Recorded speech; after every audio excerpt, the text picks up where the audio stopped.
میزبان من شرف آمد. Bună dragilor! Bine v-am găsit sau v-am regăsit aici pe canalul meu de YouTube. Dacă este pentru prima dată când mă vedeți, eu sunt Rojin și iubesc tot ceea ce înseamnă parfumuri și parfumerie, având o slăbiciune către latura Middle Eastern. Dacă și voi sunteți în aceeași zonă de interes, v-aș mulțumi dacă ați apăsat butonelul de subscribe, implicit clopoțelul, pentru a primi notificare de fiecare dată când eu postez câte un videoclip nou. Treaba aceasta este total gratuită, nu vă costă absolut nimic să vă abonați, să lăsați un like, un comentariu și, de ce nu, să distribuiți, să împărtășiți videoclipurile mele persoanelor cu adevărat interesate de acest subiect. Pe repede înainte introducerea asta. Eu acum când filmez suntem luni, 27 ianuarie și normal trebuia să încep cu My Scent of the Day, însă My Scent of the Day se află printre cele 3 parfumuri despre care vă voi vorbi astăzi și anume am ajuns cu emoțiile de rigoare și cu bucuria aferentă la al doilea pachet de PR de la Arabiat Prestige My Perfumes, care se prezintă de data aceasta într-o cutie pătrată. O să vă inserez pe undeva pe aici primul videoclip cu primul colet de PR, dacă nu l-ați văzut. Dar, înainte de toate, mai bine lămurim de la bun început treaba aceasta, pentru că nu vreau să existe, bine, și dacă vreau și dacă nu vreau, oricum vor exista persoane cârcotașe, că asta e lumea în care trăim. Dar, de la bun început, eu nu iubesc casa Arabiat Prestige / My Perfumes datorită faptului că sunt la al doilea colet de PR. Dacă sunteți de ceva timp pe canalul meu de YouTube, știți că de anul trecut, de undeva de prin vară, dacă nu mă înșel, m-am îndrăgostit, nu pe zi ce trece, pe fiecare parfum intrat, cu fiecare parfum intrat în viața mea de acest brand. Dacă sunteți noi și dacă o să vi se pare că sunt prea extaziată, derulați, cum spun eu cu ghilimelele de rigoare, puțin și în videoclipurile mele mai vechi. Eu ador casa Arabiat Prestige, clar, sunt pur și simplu fiartă la modul cel mai serios datorită calității, în primul și în primul rând. Deci au oamenii aceștia niște parfumuri de stă pisica în coadă, mai pe românește. Și nu este un clip sponsorizat, nu am fost plătită, nu am primit cămile, nu am primit hauri, nu am primit absolut nimic decât acest colet în care, să vedem, sper să nu fac vreo gafă, că sunt maestră la chestii de genul pentru că am două mâini stângi. Așa a venit coletul cu 3 parfumuri. Aici avem și o felicitare, Happy New Year. V-am mai arătat eu pe contul meu de Insta, dacă nu mă urmăriți o să aveți link în bara de descrieri către contul de Insta, TikTok și nu în ultimul rând grupul meu de Facebook Frag Family.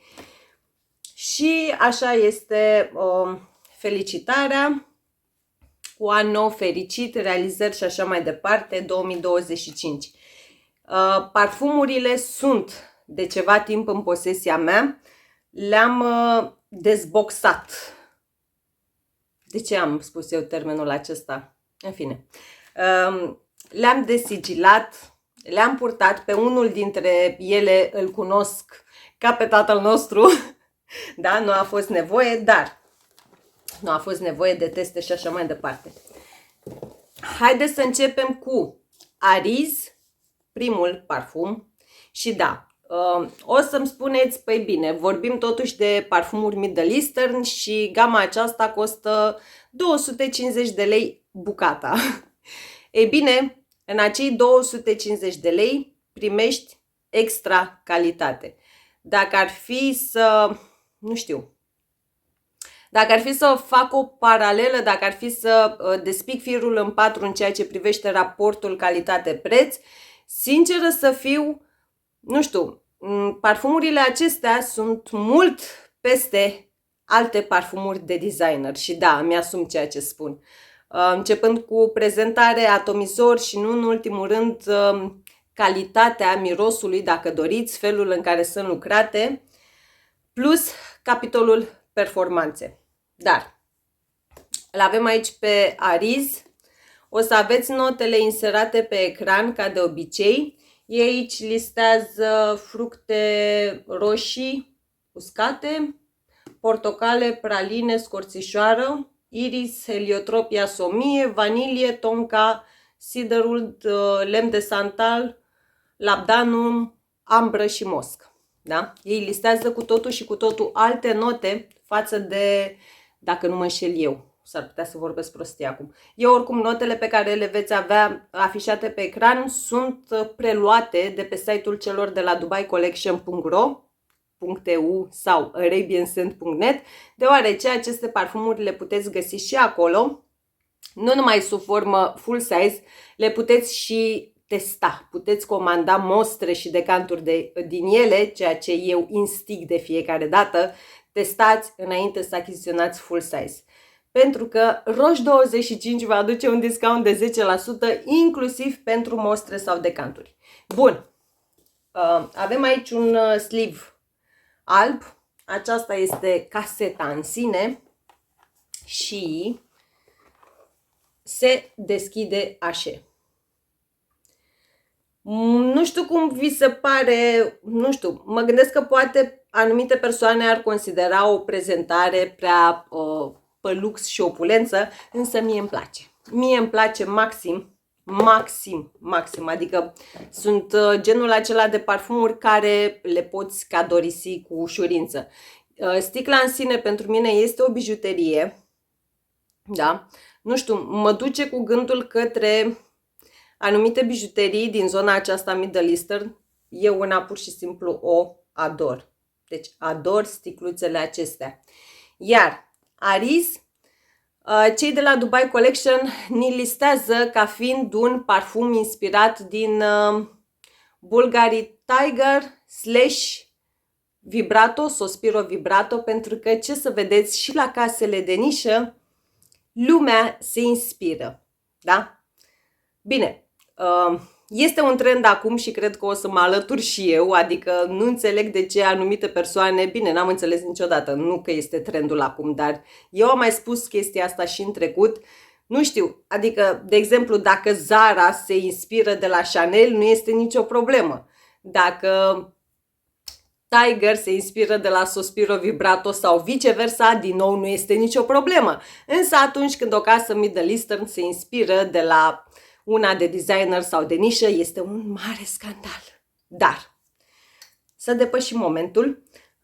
Capacul este din metal, este destul de greu, nu este magnetic, însă susține greutatea întregii sticluțe, care, credeți-mă, este destul de grea, foarte, nu știu, se cunoaște că s-au folosit materiale de calitate, ca să fiu mai explicită. Iar atomizoarele le iubesc. De ce? Pentru că sunt presurizate și în afară de treaba aceasta, poftim, hai să facem așa.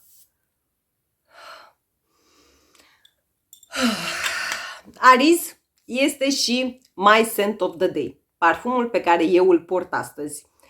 Ariz, Doamne Dumnezeule, iubesc parfumul acesta. Nu știu de ce. De fapt știu de ce, pentru că întotdeauna pe lista mea infinită și nesfârșită se bat parfumurile care se intre mai repede în viața mea.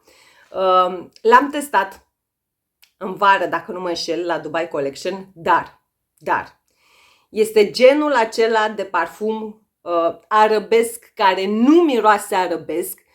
Este genul, Doamne Dumnezeule, este, cum să spun eu, poate fi genul acela de parfum de stare. Nu știu de ce, nu știu, pur și simplu mie senzația aceasta mi-o dă. Are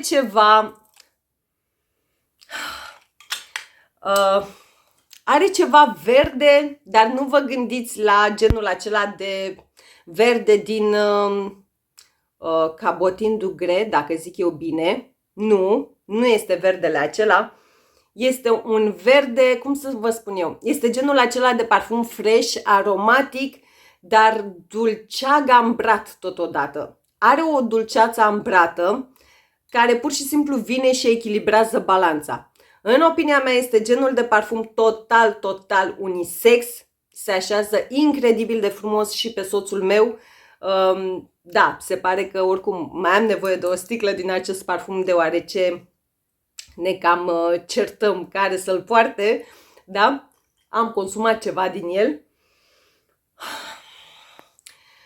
Nu este fresh-ul acela, cum să spun eu, nu este fresh-ul acela blue, albastru. Exact cum v-am spus, are o parte verde, are ceva ce te duce cu gândul către culoarea verde dacă doriți.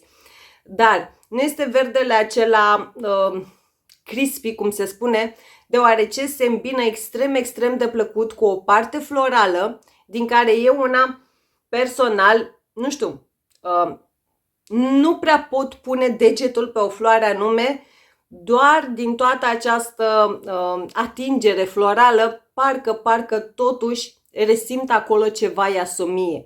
Însă, din nou, nu vă gândiți la iasomia lui Alien, nu vă gândiți la ceva indolic, nu vă gândiți la ceva copleșitor și așa mai departe.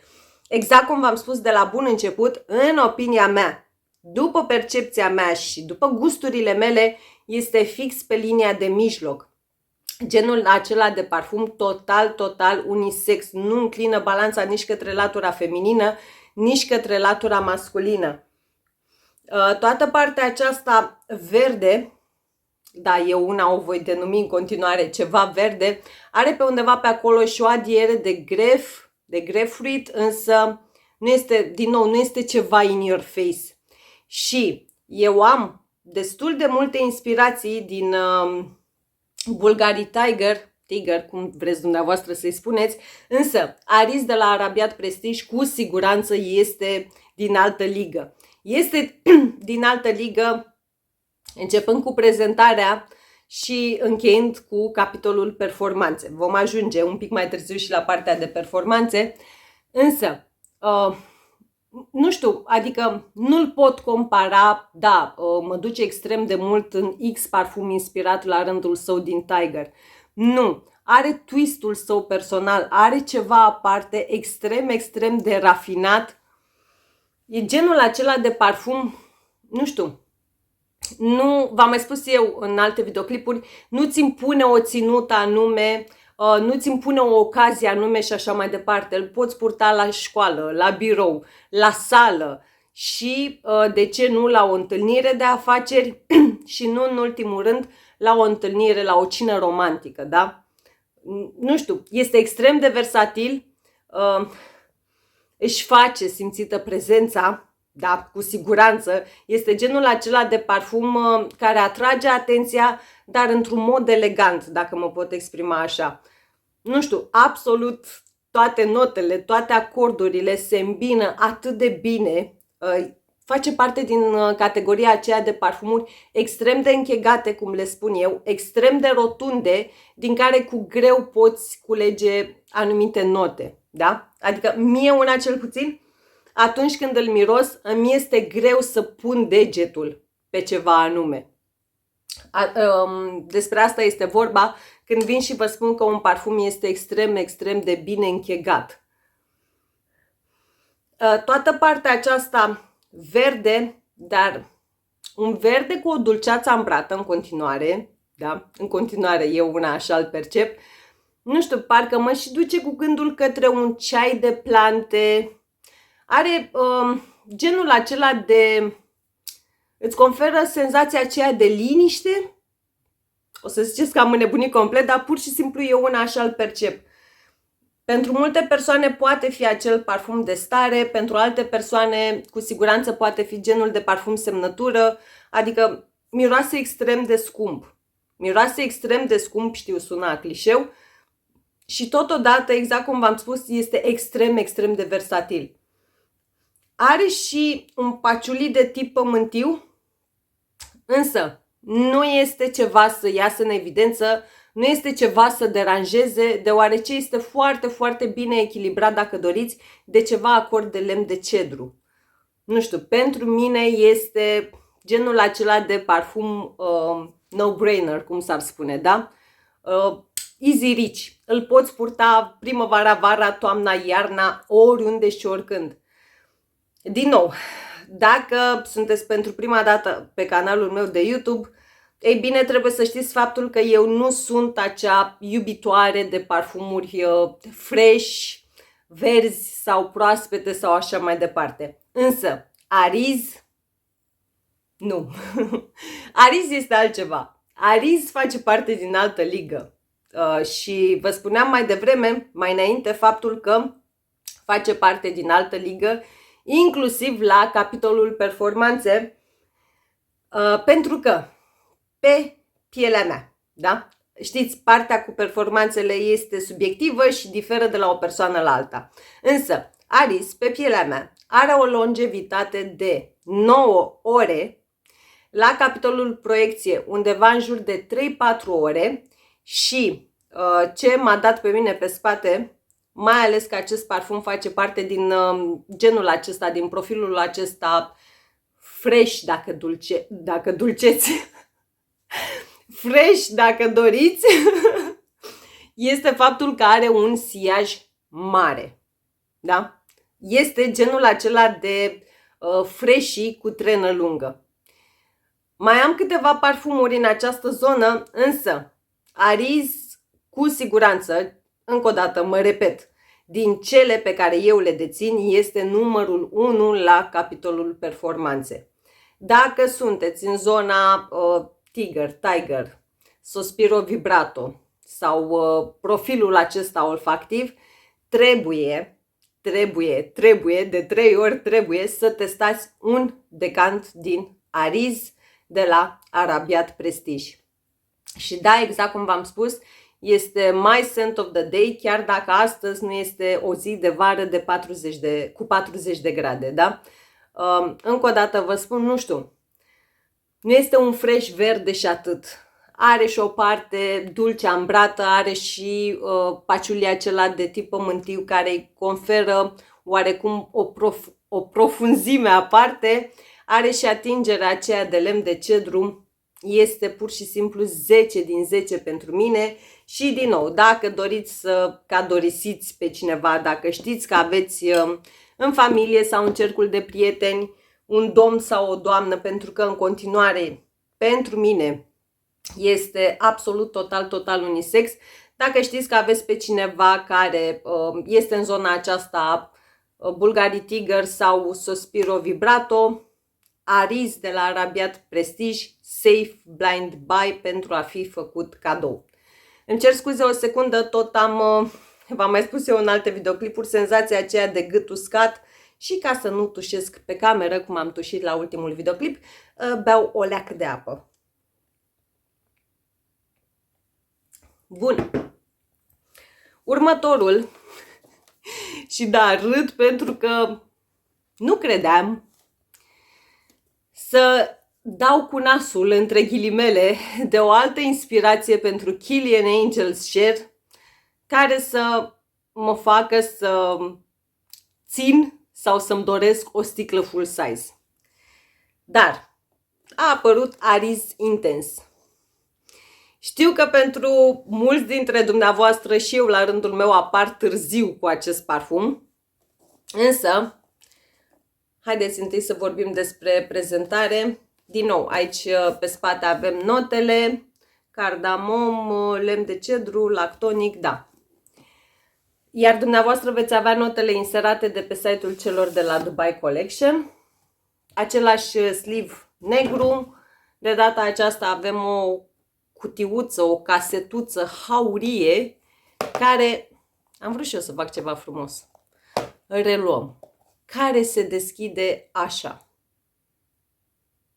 Încă o dată, eu ador aceste sticle. Pur și simplu ador. Ador originalitatea cu care au fost lucrate. Ador atomizorul și nu în ultimul rând ador sucul din interior. Cel puțin aceasta mi se pare cea mai elegantă din întreaga gamă Ariz. Și da, trebuia eu să uit ceva ca de obicei. Am căutat eu pe Google și da, mă uit în jos că mi-am notat aici ce înseamnă cuvântul Ariz. Pentru că avem Ariz, Ariz Intens și nu în ultimul rând Ariz l'Absolu. Ei bine, ariz înseamnă nobil, lider sau persoană onorabilă. Și da, ținând cont de ambalajul în care vin aceste parfumuri, da, consider că nu putea fi ales un alt nume pentru această colecție. Dar haideți să vedem ce ne spune Ariz Intens. Același atomizor pe care eu una pur și simplu îl ador, da? Atomizor presurizat.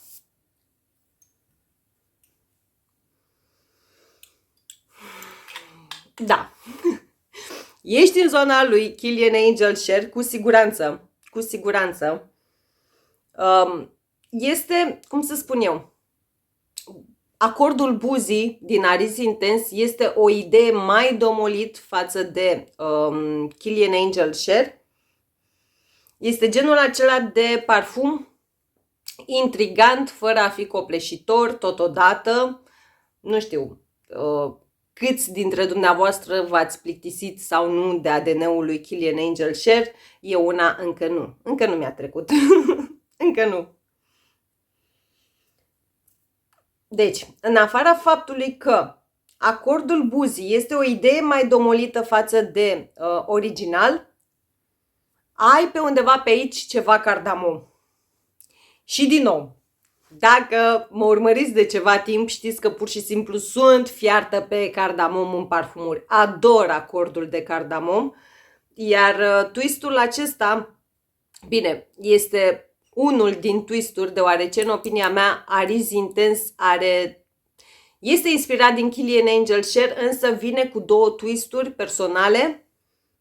Treaba aceasta, cardamomul acesta de aici, nu știu, cel puțin deschiderea, mi se pare că îi dă un aer mult mai sexy, mult mai sofisticat. Îi dă genul acela de izobrăznicuț, cum îmi place mie să spun. Al doilea twist. Pralina din Ariz Intens are un subton fin de tot lactonic față de Kilian Angel Share și față de restul inspirațiilor din ale acelui parfum. Pralina de aici, nu știu, e genul acela de pralină, cum să spun eu, mai catifelată, dacă doriți, fin de tot lactonică. Însă, cu tot cardamomul, cu toată atingerea aceasta lactonică, Ariz Intens în continuare, pentru mine și pentru percepția mea, este 100% unisex. Doamne, cum e! Plus că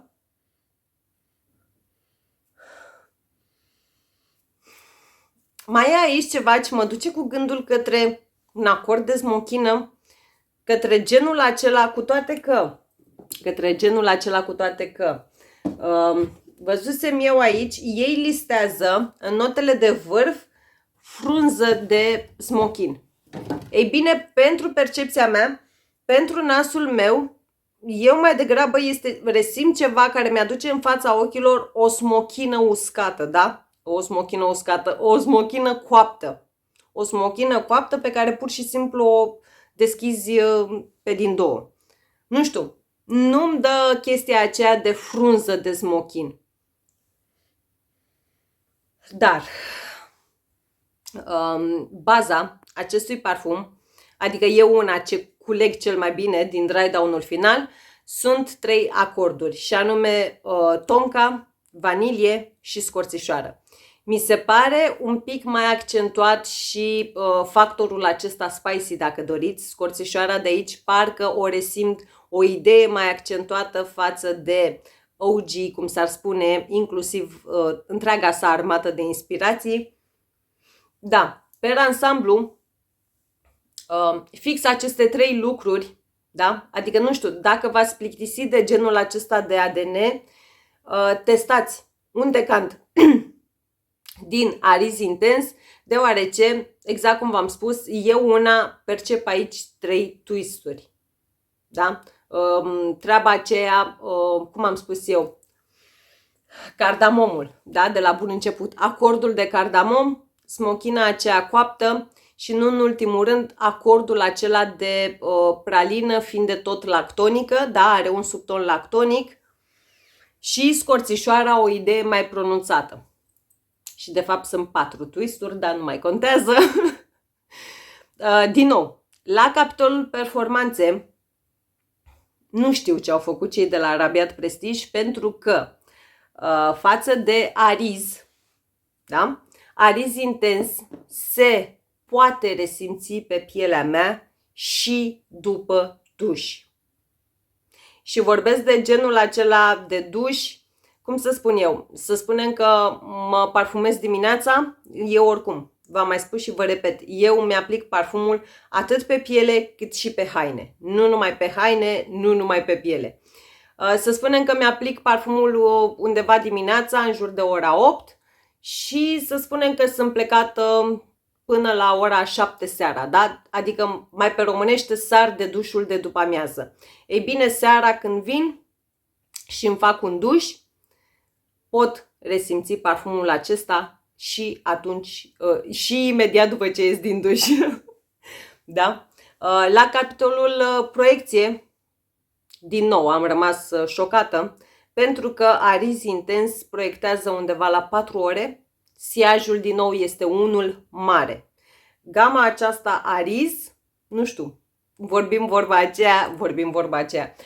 de 3 bestii mici, pentru că pur și simplu toate 3 sunt parfumuri Beast Mode. Chiar dacă Ariz nu se resimte pe pielea mea și după duș, exact cum v-am spus, are o longevitate de undeva 9 ore, pentru un parfum cu acest profil olfactiv, credeți-mă că este Beast Mode, da? Pur și simplu Beast Mode.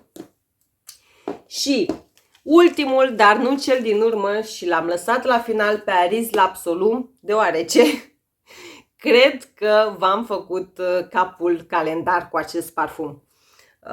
V-am făcut și clipul acesta de tip versus între Ariz L'Absolu și Shagafu Tonka de la Swiss Arabian. V-am vorbit în N selecții, dar pe repede înainte să îl prezentăm și pe el în cazul în care nu ați văzut niciunul din aceste videoclipuri. El vine în această prezentare și este parfumul din care eu am o sticlă separat și soțul meu sticla sa separat. Da? Vine în această prezentare, oricum exact cum v-am spus, nu știu, gama Ariz arată pur și simplu superb. Pur și simplu superb. Și exact cum v-am mai spus la începutul videoclipului, chiar dacă aceste parfumuri pot părea oarecum scumpe, pentru că sunt 250 de lei fiecare, credeți-mă, de fapt nu mă credeți pe cuvânt, exact cum vă spun mereu, comandați câte o mostră sau câte un decan din ele. Își merită banii cu vârf și îndesat. Adică dacă nu ești o persoană fanatică, între ghilimele, în ceea ce privește parfumeria, poți avea strict aceste 3 parfumuri. Ariz poate fi acel parfum de zi cu zi, indiferent că ești domn sau doamnă, iar Ariz Intens și Ariz L'Absolu pot fi parfumurile acelea de ocazii speciale, din nou, indiferent dacă ești domn sau doamnă, deoarece, exact cum v-am spus, în opinia mea, toate 3 aceste parfumuri sunt absolut total unisex. Ariz L'Absolu, ultimul, dar nu cel din urmă, al gamei, este inspirat din Velvet Tonka de la BDK și pe mine mă tot umflă râsul pentru că știu câte clipuri, în câte clipuri v-am vorbit despre el și da, nu știu, Ariz L'Absolu este absolutul. A fost unul din cele mai purtate parfumuri încă de la începutul iernii anului trecut, da, 2024, și îl port chiar și la ora actuală.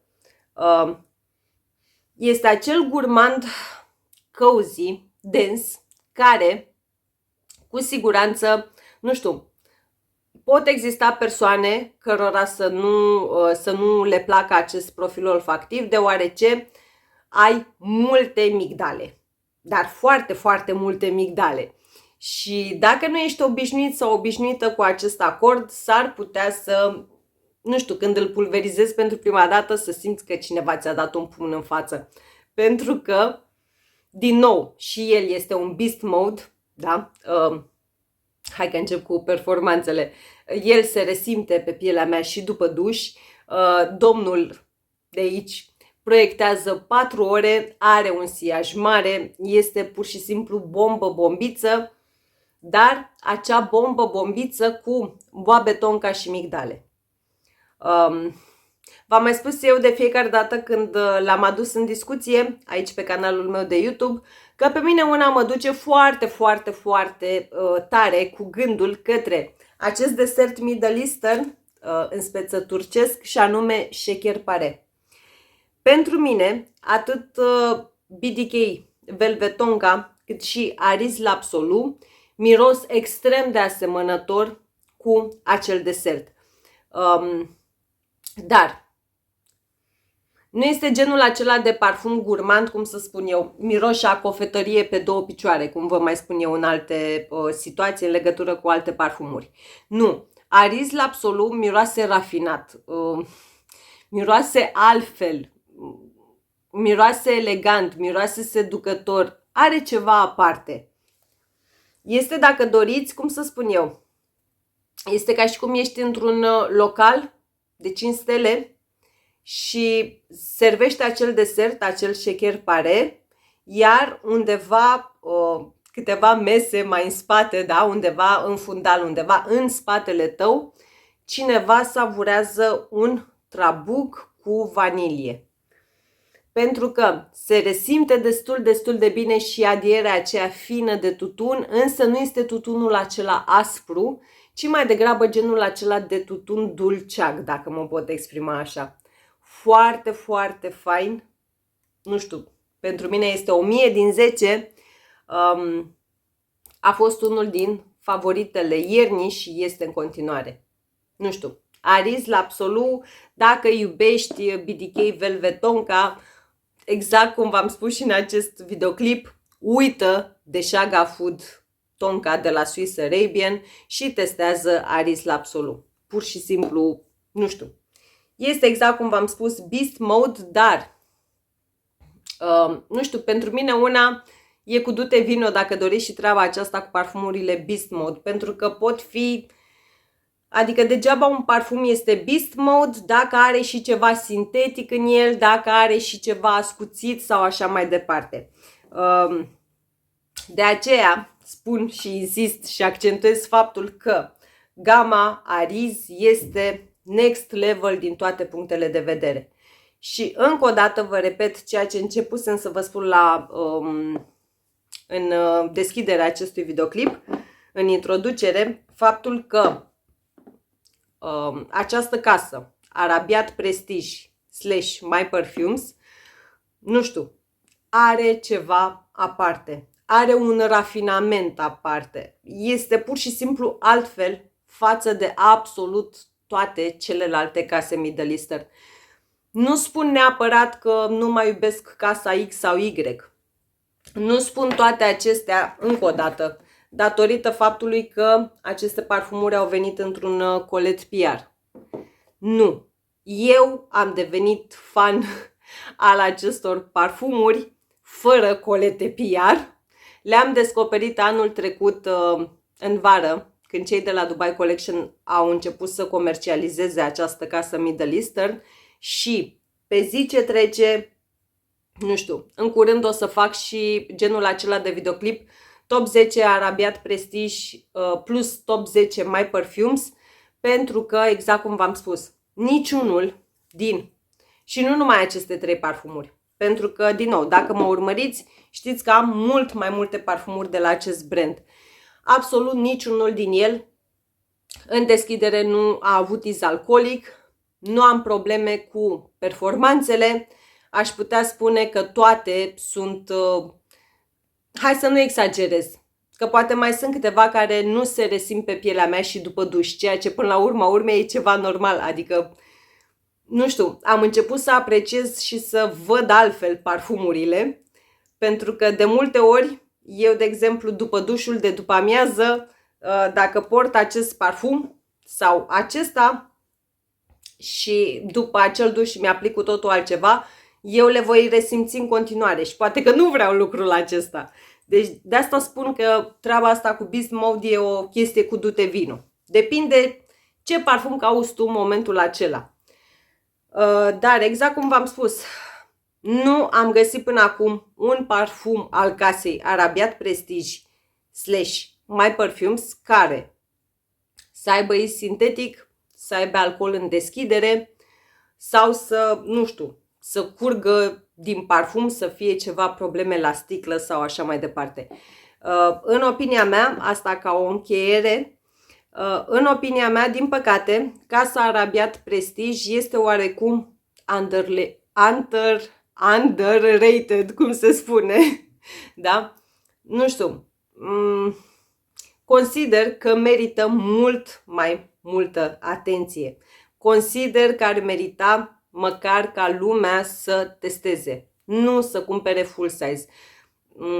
Chestia asta Safe Blind Buy, de fapt nu este Safe Blind Buy, deoarece, exact cum v-am mai spus, poate altcineva în acest parfum, nu știu, percepe mai mult latura florală sau latura verde, cum vi l-am descris eu, sau acordul de paciuli sau așa mai departe. Pentru că, exact cum v-am mai spus mereu, suntem diferiți, slavă Domnului, și nu toți avem aceleași gusturi, aceleași percepții și nu toți prindem aceleași performanțe. Da, îmi vine să tușesc. Vă mulțumesc din suflet dacă ați rămas cu mine până la final. O să vă las linkurile de pe site-ul celor de la Dubai Collection pentru aceste parfumuri, deoarece în România doar la ei le puteți testa sau achiziționa. Și lăsați-mi și mie în secțiunea comentarii dacă ați testat sau dacă aveți aceste parfumuri, care este experiența dumneavoastră cu ele, cum s-au purtat cu dumneavoastră, ce performanțe au avut sau cum vi se par pe ansamblu. Vă mulțumesc din suflet, vă îmbrățișez cu mare, mare drag și până la următorul clip vă doresc zile minunate și mega, mega parfumate. V-am pupat! زبان من شرف آمد.